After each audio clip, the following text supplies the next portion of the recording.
Hello everyone, আসসালামু আলাইকুম। This is Fardin Wahid Arnab, life of Fardin চ্যানেলে আপনাদের স্বাগতম। ভারতের মেডিকেল ভিসা নিয়ে আমি আজকে আপনাদের মাঝে একটি নিউজ দিব, যেটি আপনারা খুবই উপকৃত হবেন। বর্তমান সময়ে বাংলাদেশ থেকে ভারতে মেডিকেল ভিসার জন্য যারা ভ্রমণ করতে চায়, তারা বর্তমান সময়ে ভিসা জটিলতায় ভুগছে।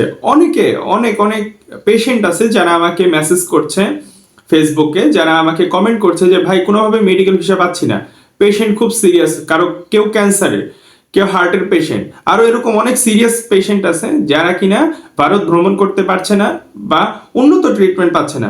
সেক্ষেত্রে তারা কি করবেন আমি তাদের সহজভাবে বলতে চাই। আপনারা যারা সিরিয়াস পেশেন্টকে নিয়ে ভারত ভ্রমণ করতে চাচ্ছেন মেডিকেল ভিসায় উন্নত ট্রিটমেন্টের জন্য, কিন্তু ভারত ভ্রমণ করতে পারছেন না, তাদের ক্ষেত্রে আমি বলবো আপনারা ভারতের কোনো হসপিটাল থেকে যারা ক্যান্সারের পেশেন্ট, তারা ক্যান্সার ইনস্টিটিউট, ভারতে ক্যান্সার ইনস্টিটিউট, হার্ট ইনস্টিটিউট কি এটি আগে বুঝতে হবে। ক্যান্সার ইনস্টিটিউট, হার্ট ইনস্টিটিউট অনেক বড় একটি প্রতিষ্ঠান, যেখানে ক্যান্সার নিয়ে সমস্ত প্রকার গবেষণা করা হয়, হার্ট নিয়ে সমস্ত প্রকার গবেষণা করা হয়। এই প্রতিষ্ঠানগুলো নর্মালি অনেক বড় হয়ে থাকে। তো এই প্রতিষ্ঠান থেকে যদি আপনারা ইনভাইটেশন লেটার আনেন বা অ্যাপয়েন্টমেন্ট লেটার আনেন, সেক্ষেত্রে আপনাদের ভিসা পাওয়ার পসিবিলিটিটা বেড়ে যায়।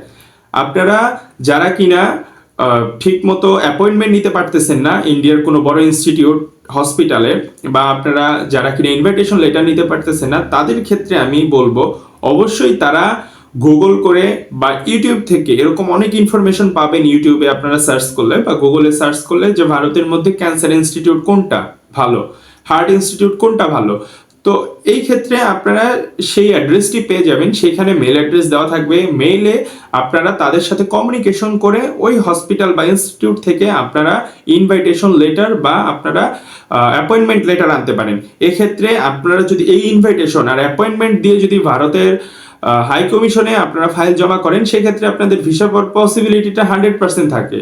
কারণ সিরিয়াস পেশেন্টের জন্য আর্জেন্ট যে ভিসা, সেটি কিন্তু ভারতে চালু আছে। বর্তমান সময়ে মেডিকেল ভিসার কথা যদি বলি, তাহলে প্রতিদিন 400 থেকে 500টা ফাইল আইভ্যাক্স লেটারে জমা হচ্ছে বা তারা অ্যাপয়েন্টমেন্ট দিচ্ছে। এখানে খুব সিরিয়াস পেশেন্টও আছে, সিরিয়াস পেশেন্ট ছাড়াও আছে। তো এক্ষেত্রে আপনারা অনেকে আমাকে বলছেন যে ভাই কোনোভাবে যাইতে পারতেছি না, বাংলাদেশে থাকলে হয়তো বা নাও বাঁচতে পারি, বাংলাদেশে এটা ট্রিটমেন্ট হবে না, ডাক্তার বলে দিছে, রেকমেন্ড করে দিছে ভারতের জন্য। সেক্ষেত্রে বাংলাদেশের হসপিটাল থেকে রেকমেন্ডেশন লেটার নেবেন, প্লাস অবশ্যই ভালো কোনো ইনস্টিটিউট হসপিটাল থেকে আপনারা ইনভাইটেশন নেবেন বা অ্যাপয়েন্টমেন্ট নেবেন। সেক্ষেত্রে ভিসা পাওয়ার পসিবিলিটিটা খুব বেড়ে যাবে। আপনারা সবকিছু করার পরও যদি ভারতের ভিসা না পান, সেক্ষেত্রে কি করবেন সেটি শোনার আগে অবশ্যই আমার চ্যানেলটি সাবস্ক্রাইব করে রাখবেন। লাইক দিয়ে না থাকলে লাইক করে দিবেন, একটি কমেন্ট করে দিবেন।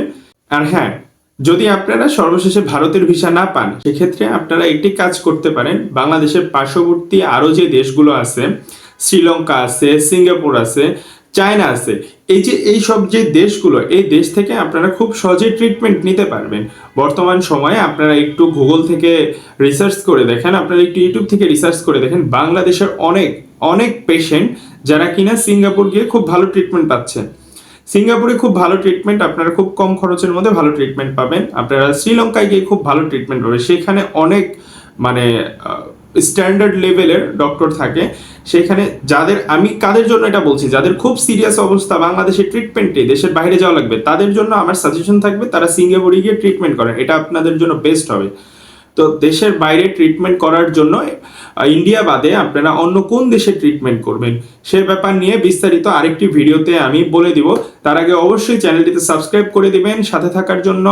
এই ভিডিওতে কারো যদি কোনো কিছু বুঝতে অসুবিধা থাকে বা কোনো কিছু জানার থাকে, অবশ্যই সে আমাকে কমেন্ট করে জানাবেন। আমার চ্যানেলটি অবশ্যই সাবস্ক্রাইব করে রাখবেন। আমি ফারদিন ওয়াহিদ অর্ণব আজকে বিদায় নিচ্ছি।